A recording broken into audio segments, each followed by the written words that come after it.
think you're right. There's this FOMO, like we have these consumeristic tendencies. Like, I don't want to miss out. Sure. So I'll just say yes to everything, Or I don't want to say no because like I have a little fear of man. So like I don't want to say no to the boss. I don't want to say no to the pastor. I don't Sure. really like saying no to my kids ever because I love when they view me as perfect and all, which kind of leans into some glorious issues. We've talked about the 4 G's, these 4 truths about God that are eternal, and once we understand them and believe them in every area of life, they transform us, right? Yeah. And I think when we think like, oh, we're not sitting in the seat of God's so glorious and he loves me unconditionally, so I get to make decisions best I can for his glory, but people are going to have to make their own based on that.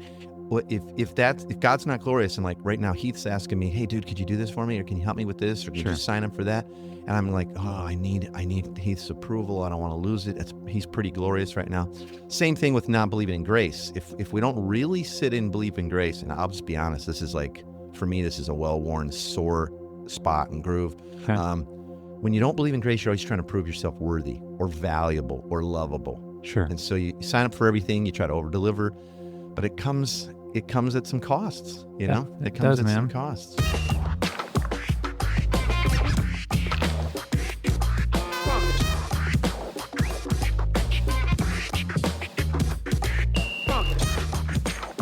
Welcome to the Everyday Disciple podcast, where you'll learn how to live with greater intentionality and an integrated faith that naturally fits into every area of life. In other words, discipleship as a lifestyle. This is the stuff your parents, pastors, and seminary professors probably forgot to tell you.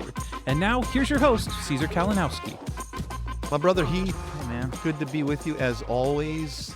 Here we go. I was just remarking yesterday to Tina, like, wow, here we are. This many episodes into things. Isn't that crazy? It is. It really is. And it's getting more fun. The more we're doing this, it just It's feels getting natural. more and more fun. And the seasons are beginning, the page is turning here. How's the kids doing? Any of them driving yet? Feels like it, right? I know, it's sad, man. They're growing up. Goodness, man. I don't get it, man. But we want to be lifelong learners. Heath has great kids, and the boys are like all boy. Like they're just like, these are boys, and they're just great, and they're super polite. And you wake up to a crotch kick every morning. Yeah, why not? Yeah. Hey, speaking of boys and crotch kicks, Canada, man, is a pretty cool place. Oops.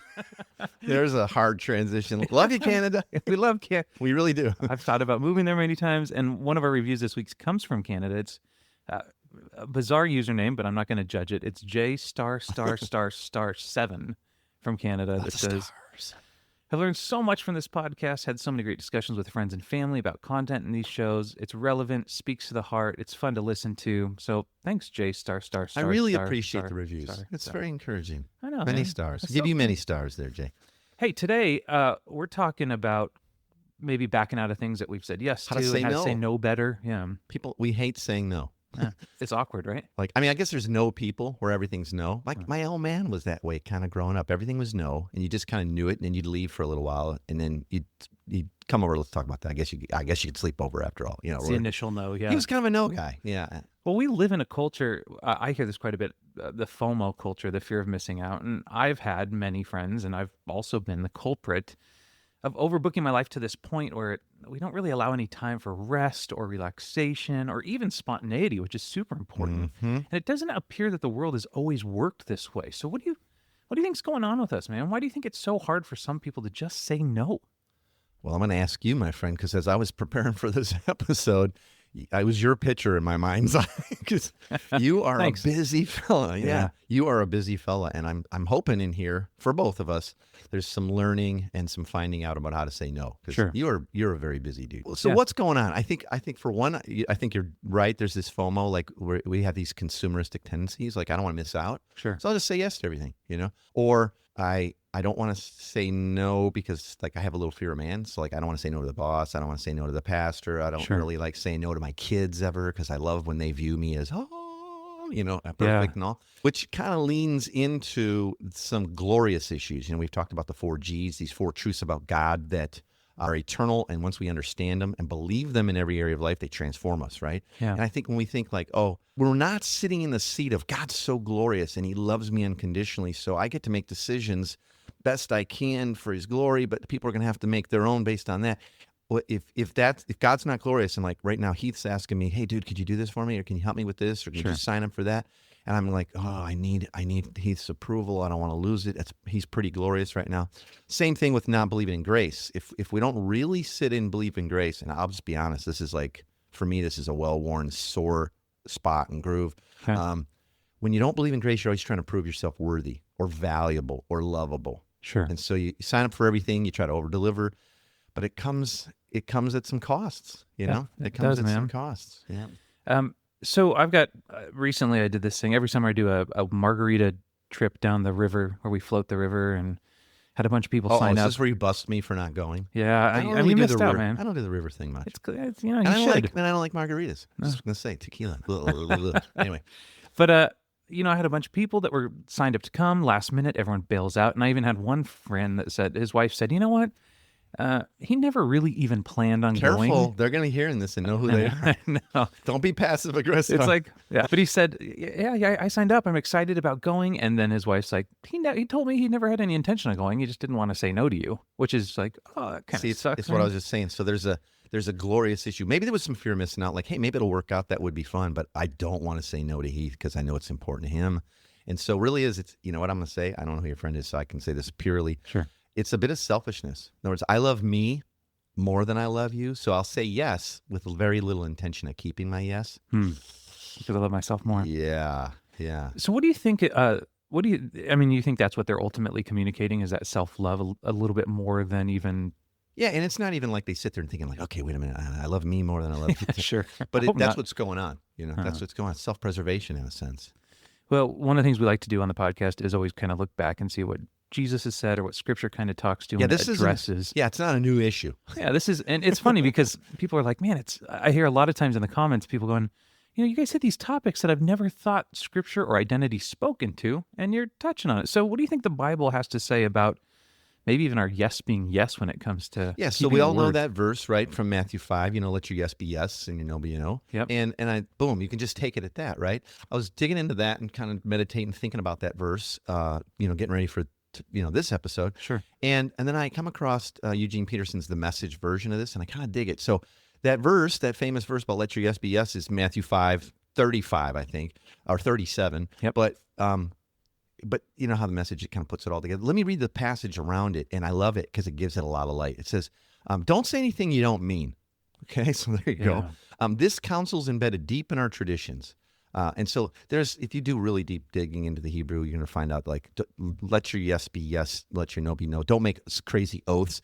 And there was a whole cultural thing of like, if I double down on my oath, if I say it twice, then I really mean, and you're saying, it says, so it says, the counsel is embedded deep in our traditions. You only make things worse when you lay down, there it is, when you lay down a smoke screen of pious talk saying, I'll pray for you. Never done that and never doing it. Or saying, God be with you, and not really meaning it. It's just sort of like a handoff. You don't make your words true by embellishing them with religious lace, he says. Wow. In making your speech sound more religious, it becomes less true. Just say yes and no. And, when you manipulate your words to get your own way, that's where you go wrong. Wow. And so you look at that, and that's in Matthew, and so you're going, yeah, little counsel there from our Lord to just let your yes be a yes, and trying to add a lot of, we'll talk about how, like, when you later on, how do you get out of things? Don't make up elaborate ruses. Don't try to, like, I sold, it's just like, just say yes and then do it. Be that kind of person, right? Don't you love it when a person says they'll do something and then just, like, it's done? Absolutely. Don't you just love that? And then we all have those people where you're like, I bet they don't come. Yeah. They say yes to everything. They'll sign up for everything. And I think their intent is to do it, help, take on that task, whatever it would be. You know what's funny is one of my favorite pastors in the world, I'm not going to say who it is, but I went to go see him in his hometown one time as he was getting ready to take a year-long sabbatical. And his message going away was, if I'm not able to come back, if by God's will, I don't make it back to this pulpit, what's the last thing I want to teach you? And it was about being people of your word, how important being Christians are. When you say yes, be yes. Yeah. Like when you say no, that should mark us as people of a good father, as people who go, you know what, that Caesar guy, when he says yes, he means it, and he's not backing out unless something happens. Or I'll just give you a little small thing. Like, I got convicted years ago about, like, I'll pray for that, or like pray for me, and then you're on Facebook, you're like praying, and you're not really, just right? It's so silly, right? And so, but I got convicted about this, and I don't know where I picked up the line, but, like, now what I say instead is, as the Spirit reminds me, I'll be praying for that. Oh, yeah. So in other words, I may forget, but if the Holy Spirit of God, who's in us both, Yep. reminds me, then I'm going to try to be obedient to that. That's good. But I'm man. not going to promise you that I will remember. I just, life is busy and full. So anyway. You know what I think as you're talking there, that verse from Matthew 5 is super convicting. And one of the things I was thinking was, it seems that being able to say no is actually really, really important. And we If we're going shouldn't to feel suck bad at about keeping it, right? our yeses, let's be better at saying no. Yeah. Yeah. And I remember you saying that you had a couple things for this lesson, like 10 different ways to say no. Maybe we could get to those now and go through like the ways. So before that, let me throw an umbrella over the whole thing. And I actually got this from a book called Essentialism, the Disciplined Pursuit of Less. Okay, it's a business book. It's been it is very, very popular. And there's a whole chapter on saying no, and there's a second chapter on uncommitting yourself. It's amazing. But check this out. The author says, focus on the trade-off when you say yes, right? Huh. The more we think about what we're giving up when we say yes to someone, the easier it is to say no. Wow. If we have no clear sense of the opportunity cost, in other words, the value of what we're giving up, well, then it's especially easy to fall into the non-essential trap of telling ourselves, well, we can get it all done. Yeah, okay, So a graceful no grows out of a clear but unstated calculation of the trade-off. So think about every time you say something a yes at work or another yes at church, what are you saying no to? Yeah. To your kids, to a vacation, to rest, to Sabbathing of your soul. I mean, I'll tell you what, I know in my own life and a lot of people I've coached and are close to in community, we are not like knocking it out of the park when it comes to Sabbathing and making and finding that time to just be quiet and be with the Father and hear his voice. And I love you, son. I love you, daughter. Yep. And every time you say yes to something, right, you're saying no to something else or multiple things. And I know because you work at a church staff. I did for years. Sure. And it was always like the busiest people who do everything at the church. If you hit them up, they'd say, yeah. Yeah. Right? It's I'll take it total 80-20, except it's probably 90-10 at churches. You know? So anyway, let me get to 10 ways to say no, okay? I'm going to go through them really, really quick. First one is actually use the word no.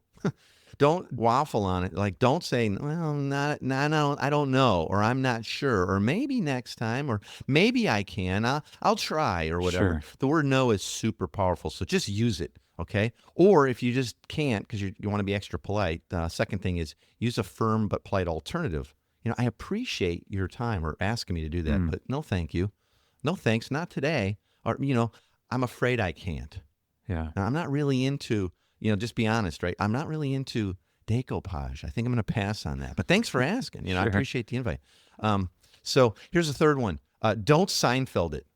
Okay. Like, George Costanza, he just gets into these crazy elaborate ruses and fabricated things, instead of just saying no, And this goes for your family, your friends, or even your boss. Like, don't invent an ailing grandmother because you think it'll make, your excuses more palatable. Just be honest, say, no, I don't think I'm going to be able to be a part of that. Yeah. And I would say you don't necessarily even need to give a reason. You don't. Yeah. Fourth, if all your friends are jumping off a cliff, would you?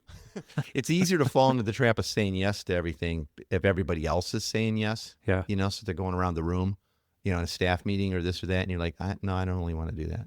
Thank you. Fifth, trust your gut. Sometimes you just know, like, a person really wants me to say yes, but it doesn't feel right. So listen to your instincts. And number 6, maybe even better than this, let folks know that you need to pray about something first, and then actually pray, and then get back to them. Schedule a time. So I'm not saying like, hey, you want to stick a gum? I'm gonna probably have to go away and pray. Yeah. But I'm like, if it's something like it's going to take some time. Yep. And I have had to practice this for years. I'm going to need to pray about that and talk to Tina about it. Is it okay if I get back to you on Tuesday with that? And actually get back to and them then on actually Tuesday. get back on Tuesday. So then they know they're not like open-ended going like, I think I have help. Yeah. Caesar said maybe, blah, blah, so right. Yep. So guess what? God knows the future even when you don't. Like, I think I'm going to have time for that. But you know what? I prayed about it and I just felt like, don't take it on. God knows what's coming up. He knows you're going to be busier or there's a sickness or you have to take a trip or whatever, right? Yep. 7th, provide an alternative. Okay. And this can be really useful when you don't want to be seen as a person who says no all the time, but you still want to help. Sure. So, for instance, like, you can say like, well, I'm busy that day, but let me call so-and-so to see if they might be able to help you move on Saturday. Sure. So you're still being helpful. You're just Yeah. not And I've had able a to- lot of people like, it's just like a solid no because they hate moving. Like, for instance, I'm just using, like living in community, you do a lot of moving of people, it seems, right? And, But sometimes I can't do it. Or like, like as I'm getting a little older and I'm like, okay, there's like a bunch of young bucks with younger backs. I'm going to go like, you know what? I don't think I'm going to be able to help with that on Saturday, or I want to help with it on Saturday, but let me go ahead and I'm going to call a couple of guys I know with trucks and let's get that done for you or whatever. Okay. That's helpful.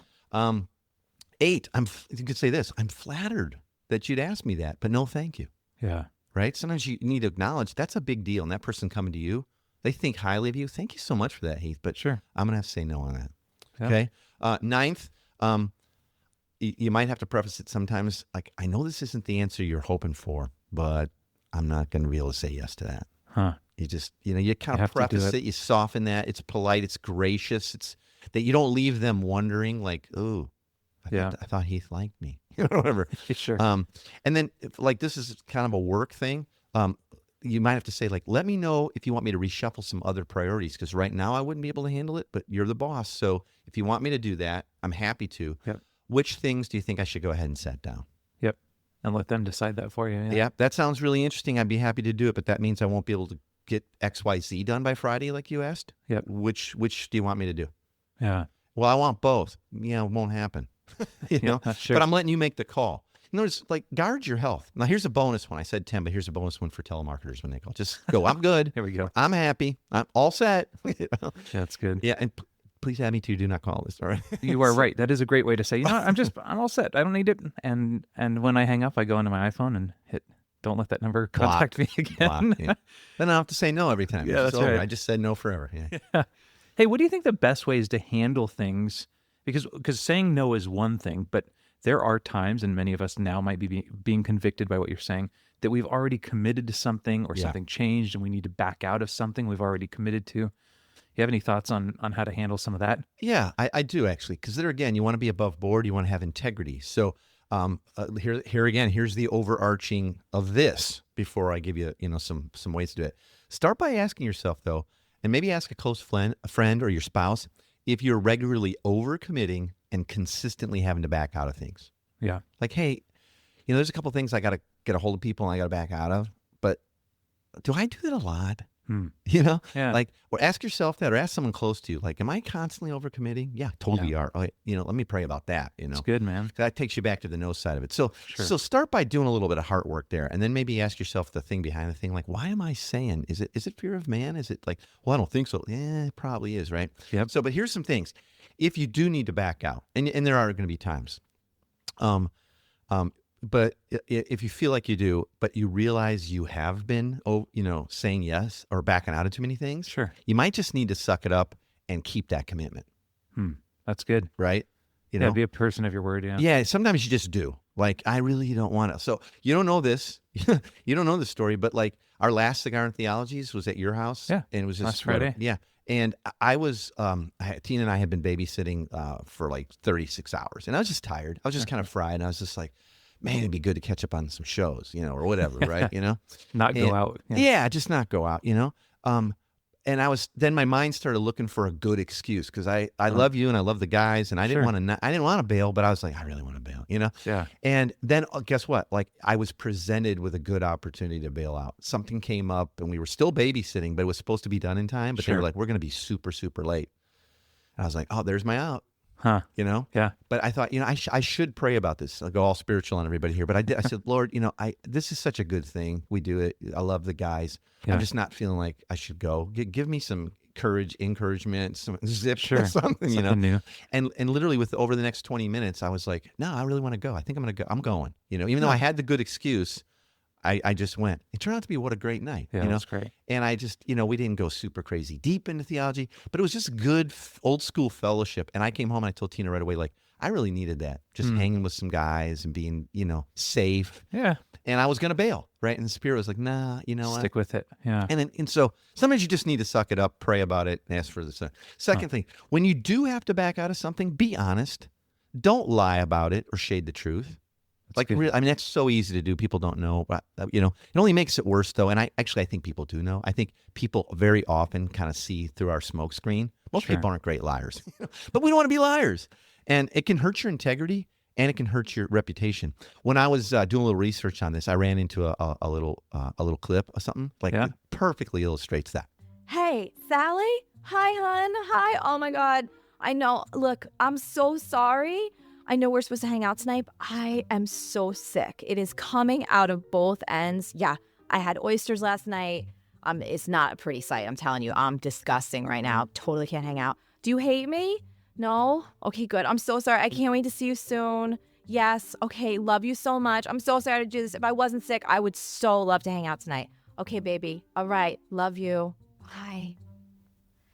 Yes, we can totally go to the movies now. Okay, so exactly what I'm talking about. And thanks to Marie Forleo for that. She's like a business coach, but that is nailing it. So just needless to say, be honest, okay? Just be honest. Third, also try and have these types of conversations where you need to back out of something. Try to have them in person. Like that's super honoring. Don't cop out with like a text message. Text, that you're you gonna just make it don't tonight, boom, respond and then to you go it. dark. You ghost the person the rest of the night. Well, what's up? You feel okay? I've had that happen. Like, are you okay? It's like, all right, you know. Did you die? Or if you have to, at least on the phone at minimum. Yeah. Call a person and go, hey man, I know this is probably not what you want to hear. You know, and here's the honesty. I'm just not feeling like it. Sure. You know? Yeah. I'm just whooped. Or just, you know, this is what's come up. But don't text someone a flaky back out or, you know, drop them an email. You know, like, so if it's something longer term and you committed to speaking somewhere or doing something at work, a little email, it's like, no, try to, you know, hey, listen, knock, knock. Can I talk to you for a second? Sure. Right? Call at minimum and have those kind of conversations in person whenever possible.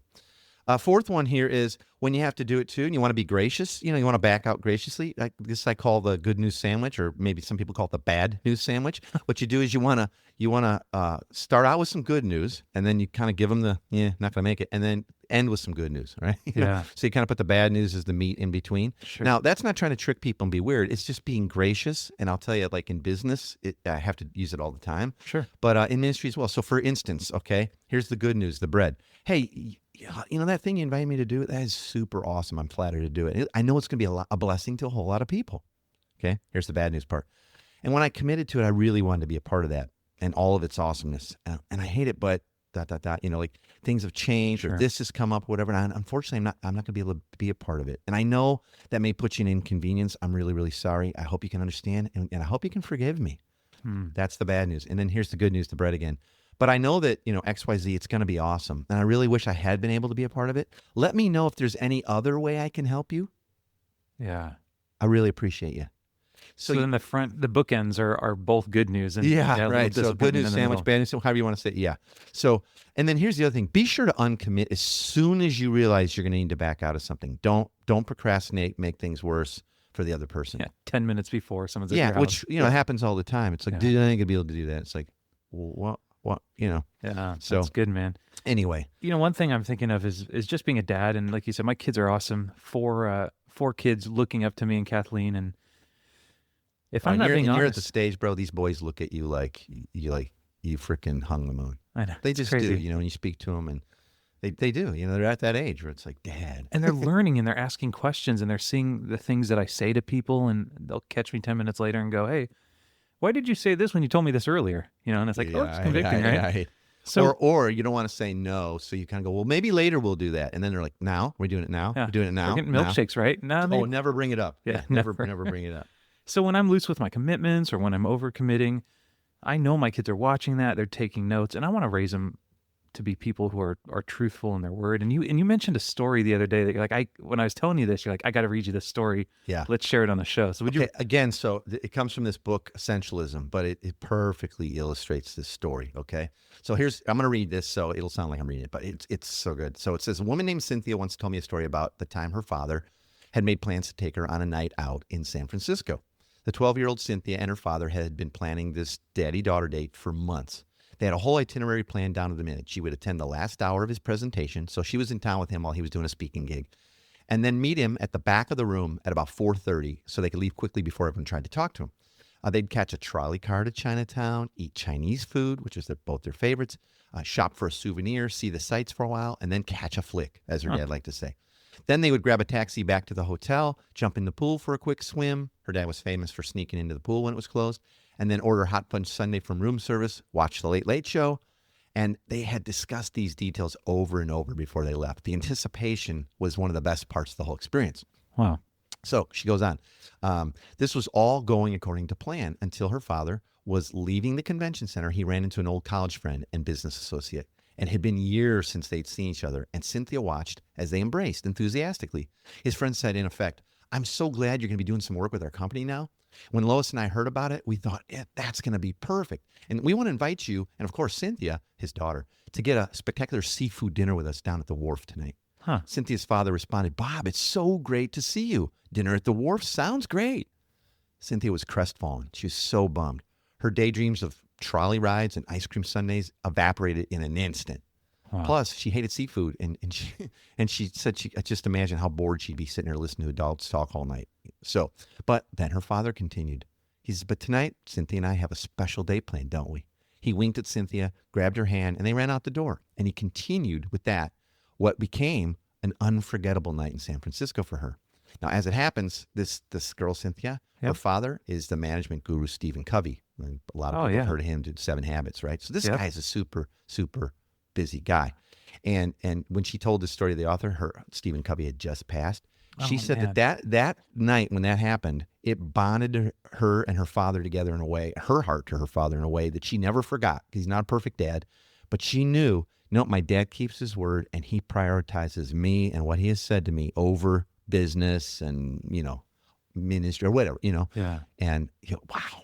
Change just that one conversation, one decision. Never changed her forget life. it, And so they probably had lots of date nights, but because of how it went down, right? So let your yes be a yes. And you're telling me your kids, they pay attention. They absolutely do. Think about how many times your kids they're there with you and your wife and they're watching TV, you're playing a game or something like that. And then they overhear you talking like, we got this thing tonight. I don't want to go. I don't want to go either. Well, we said we would, and we said we'd bring something. You know what?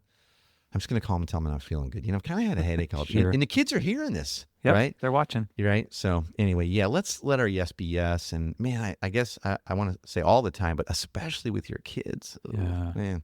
Hey, one thing is you were just sharing that story. I thought maybe there's some dads that want a bit of daddy-daughter date suggestions and stuff. So just to link back to an old show, episode 563. If you haven't heard it, it's about daddy-daughter dates, the importance. Super popular. Yeah, so I just thought, why not throw that in there? Thanks for that. Hey, let's get to the big 3 for this episode. Those are the big 3 takeaways we want you to leave with after having listened to this. And you get them for free by going to everydaydisciple.com/big 3. Yeah, what are the big 3 for this week, man? So the big 3, here we go. First one, knowing your priorities and what's truly important to you makes it so much easier to say no to opportunities that are out of alignment with those priorities. Right? So consider the trade-off. If you say yes, what are you crowding out of your life or actually saying no to by making this commitment? Time with your family, with your kids, God, right? So second, remember, God loves you unconditionally, regardless of what you do or don't do. So that's good. Truly believing that your glorious and gracious Father loves you completely lessens the fear of what others may think of you if you say no to him. Remember, he loves them too, and he can lead them to another person or solution to get their need met. That's right, man. Okay, right, so, we're not sovereign. We don't have to be. And just remember, sit in that love. So third, be honest and firm about when you have to say no or if you have to back out of a commitment. Don't leave half-open loops of, I don't think I'm going to be able to make it, but maybe I don't, I'll have to see. It's like, you don't have to apologize for saying no on the front end. Just like, you have a choice whether to commit. Others also have a choice in how they'll respond to your answer. So be honest and then leave them and your decision in God's hand. Yeah. And then go back and remember number 2 again. God loves you unconditionally. Okay. What's interesting is even as you're saying these 3, I'm like, man, this is ultimately forming the character of a person. The more you back out of things, you just become that person that stops getting invited because you're like, don't want to be around that human anymore. Be a person of your word and let your yes be yes, Amen. man. Yep. Hey, if you want those big 3, the download for free, again, you can get that by going to everydaydisciple.com/big 3 right now. Man, there's some good stuff coming up and some cool guests. Yeah, we got some good stuff in the pipeline. You've been doubling down on getting the guests, man, and I'm stoking. There's some really good cool dudes. people. Yeah. Hey, also, if you haven't joined our Facebook group, you can go to Facebook, up in the search bar, type in Everyday Disciple Podcast, and as long as you're not a total punk, Caesar and I will keep you in the group. No punks. We have a no punk rule. I don't know how do we allowed. tell that on the interwebs? Depends on how often they comment, right? Thanks for joining us today. For more information on this show and to get loads of free discipleship resources, visit everydaydisciple.com. And remember, you really can live with the spiritual freedom and relational peace that Jesus promised every day.